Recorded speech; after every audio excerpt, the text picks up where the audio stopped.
Почитуван председателе, почитувани колеги пратеници, почитувана македонска јавност, денеска повторно пред нас предлог на закон за дополнување на Законот за стоковите резерви по скратена постапка.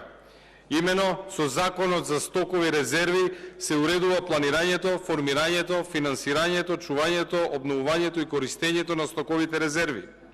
Стоковите резерви се формираат од производи кои што се од исклучително значење за животот на населението во Република Македонија.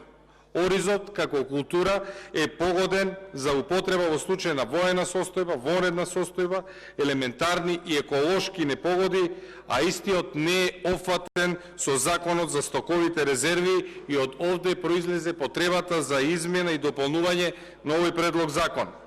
Цел на ова дополнување, односно примарна цел, е да се опфати оризот како производ од исклучително значење и да се создадат услови за негово очување како стокови резерви. Ова затоа што станува и земајќи го во предвид дека се исполнети условите од член 170 алинеја 1 од деловникот на собранието, односно не се работи за донесување на сложен и обемен закон, се предлага овој закон да се донесе по скратена постапка.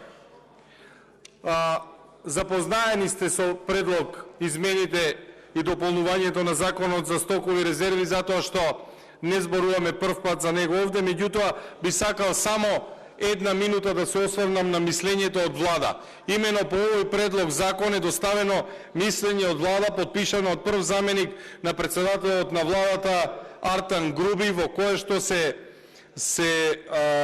му предлага на собранието да не го донесе овој закон. Ве молам, колеги пратеници, барем еднаш да се обединиме околу интересот на земјоделците. Погледнете ги фактите.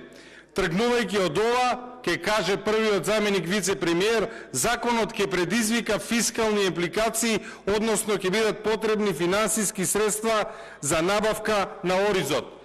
Предлог законот за изменување и дополнување на Законот за стокови резерви, кој го предлагаме, е предложен во мај 2022, пред една година.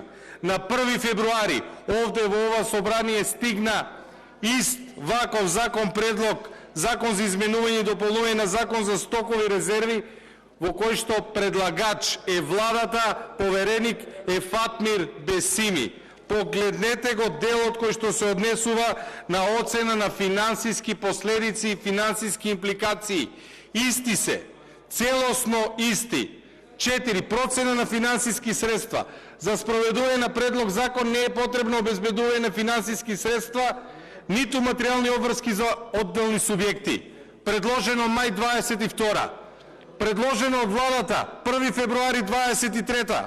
За спроведување на предлог за закон за изменување и дополнување на Закон за стокови резерви не е потребно обезбедување финансиски средства, ниту материјални обврски за одделни субјекти. Истородни два закони, во кои единствено се прави разлика помеѓу Ориз и Оризова арпа. Со предлог законот кој што го предложивме пред една година, како стратешка култура се предвидува, односно како култура со која ќе работи Агенцијата за стокови резерви, се предлага да биде Оризот, без да се дефинира дали станува збор за Ориз и Оризова арпа. А ќе ве потсетам дека согласно членот 5, членот 4 и членот 5, собранието со среднорочни програми 5 години го утврдува видот и количината на стокови резерви. Со предлогот Оризот да биде култура со која работи Агенцијата за стокови резерви, се остава слобода на собранието која ќе ги донесува среднорочните програми да одреди